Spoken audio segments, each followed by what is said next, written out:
Ah, summertime, sweet, sweet summertime. It's a time for children to be free of schools, to ride bikes in the neighborhood, to climb trees, and to go to amusement parks. Now, before we get started, go ahead and hit that subscribe button and give us a like. It helps the video get pushed out. Okay, welcome to Esoteric Atlanta. My name is Brice, and today we're going to be talking about the ghost of Six Flags over Georgia.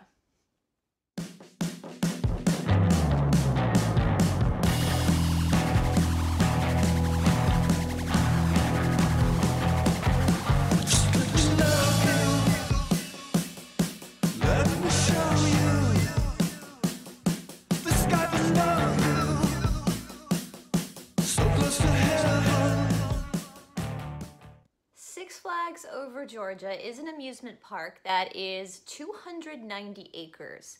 It is located in Austell, Georgia, which is literally right outside of the city. Six Flags over Georgia is the sister amusement park to Six Flags over Texas. And it was a man named Angus Wynn who opened up Six Flags over Texas in the Dallas area. The Six Flags of Texas were the 6 different flags the state had been governed under. When he decided to open up another Six Flags in Georgia, he decided that the original flags would be the 6 different flags that the state of Georgia has been under. Originally, these flags were the old Southern Confederacy, the state of Georgia flag, the British flag, the Spanish flag, and a French flag for the French influences, as well as the American flag. Now, when he first designed Six Flags over Georgia, all different parts of the state's history were to be represented in the amusement park. At present, this has now changed. All these corners of the park have now been changed in favor of cartoon characters and superheroes. However, the Dahlonega Mine Train ride, if those of you are from Georgia, you probably are very familiar with this ride. It is the only original ride that is still left at the park. But in 1964, Angus Wynn purchased a property in Austell, Georgia that was right beside the Chattahoochee River. And yes, this is the same Chattahoochee River from our Crybaby Bridge episode. It is also the same Chattahoochee River that we in Atlanta shoot the hooch on. And yes, it is the same river from that song from, I guess, the 90s. I don't know. I'm not a country music fan, but you know what I'm talking about. Now, an interesting thing about Angus Wynn is his brother was one of the co-founders of the Dallas Cowboys. So I guess they're a pretty big deal in Texas. Frankly, I really am not a football fan. I just can't imagine. Jesus, so boring. It's just so boring, and I really just do not like football at all. No offense if you do. No. Now, after the purchase of this land in 1964, the park was not ready to be open until 1967. It took them about 3 years to get the park just right. Now, another interesting fact about this park being by the Chattahoochee River is the flooding. Now, most of you from Georgia know that Six Flags has flooded many, many times. There's lots of famous shots of the roller coasters being submerged in water from the river. And the river might have something to do with our first ghost story. So in one of the parking lots at the park, there is an Amoco gas station. Now, many people have claimed to see a little girl at this gas station. She apparently looks to be around 8, 9, 10 years old. She's blonde-haired, blue-eyed. And she walks around the gas station asking people if they have seen her mommy, which is really heartbreaking. Now, one of the stories behind this little girl is that she possibly drowned in the Chattahoochee River. Another story is the possibility that she might have been killed in a car accident back in the 70s, which connects to another ghost story I have to tell you later.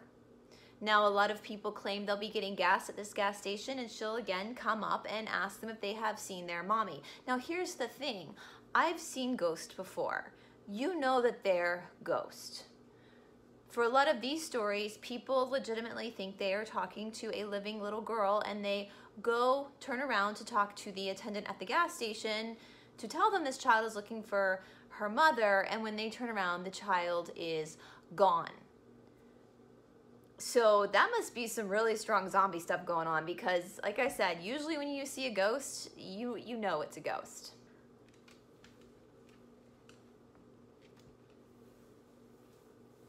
Sorry if you hear some walking around. My dog is in here with me. I think he's taking quarantine life a little bit harder than us.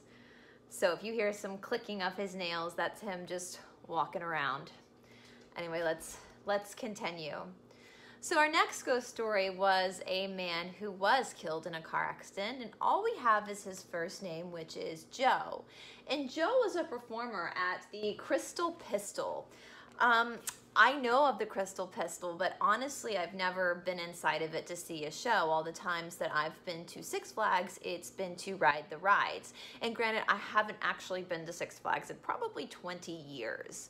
But anyway, so the Crystal Pistol was a place for performers, and they do say that every theater has its ghost. Little funny side story. So when I was a little girl, my mother used to get really mad at us if we said theater, like most people do here down in the South. Apparently, when she was in college, she had a roommate that was from New Jersey, and she would fly up to New Jersey every summer and drive back down with her friend back to Athens, Georgia, to the University of Georgia. And one time in New Jersey, she said theater, and everybody like made fun of her. So growing up, my sister and I were always corrected if we said theater, so we say theater. Just a little side note.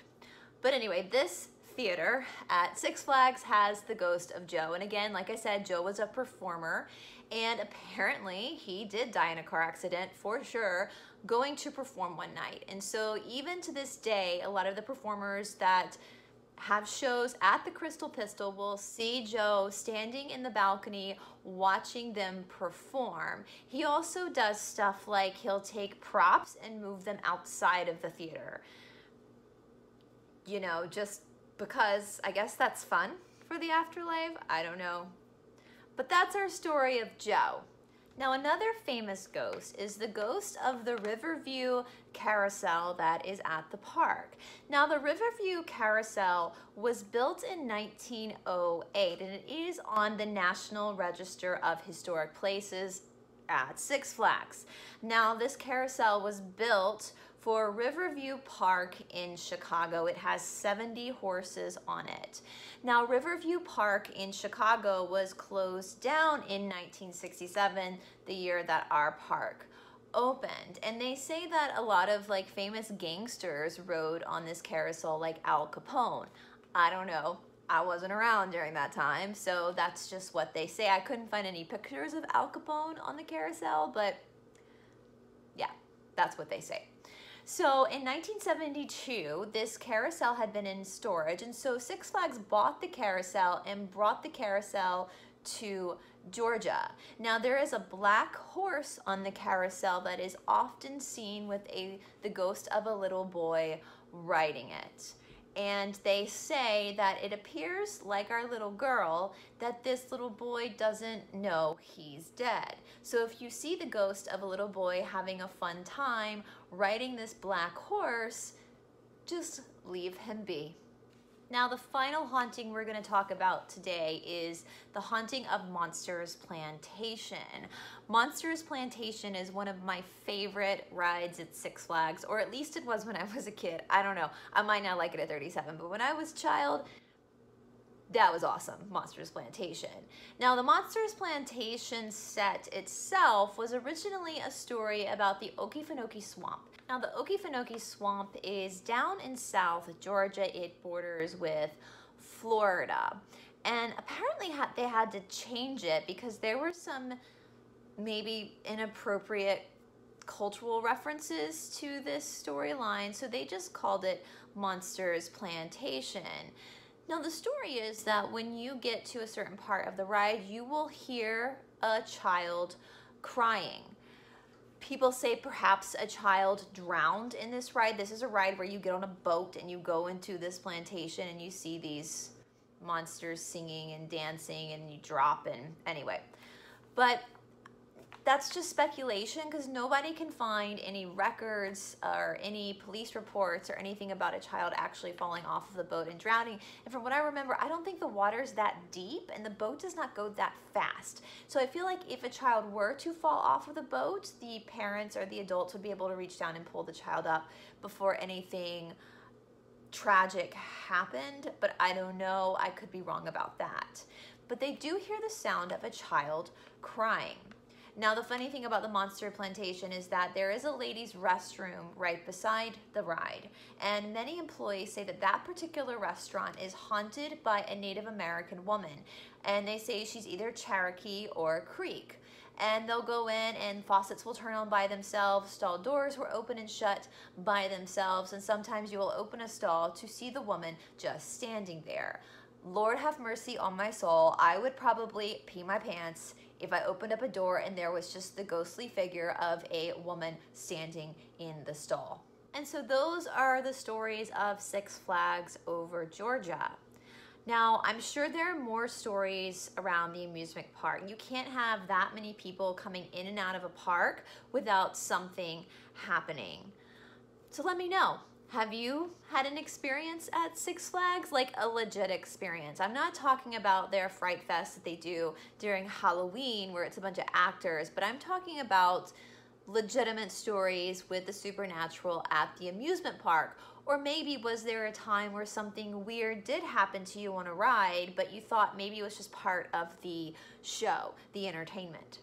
Let me know. As always, I would like to thank Josh McCabe for our music and Todd Roderick for being our editor. I hope you guys are all doing well with this quarantine. I thank you guys all for the support, and I hope that for some of you, these videos do lend to some entertainment while you're stuck at home. I do hope also that some of the small businesses that we cover, our next video is going to be about another small business here in Atlanta, that it will motivate you to go out and support these businesses once we're able to rejoin our society. Anyway, thank you guys so much, and I'll see you soon. Bye.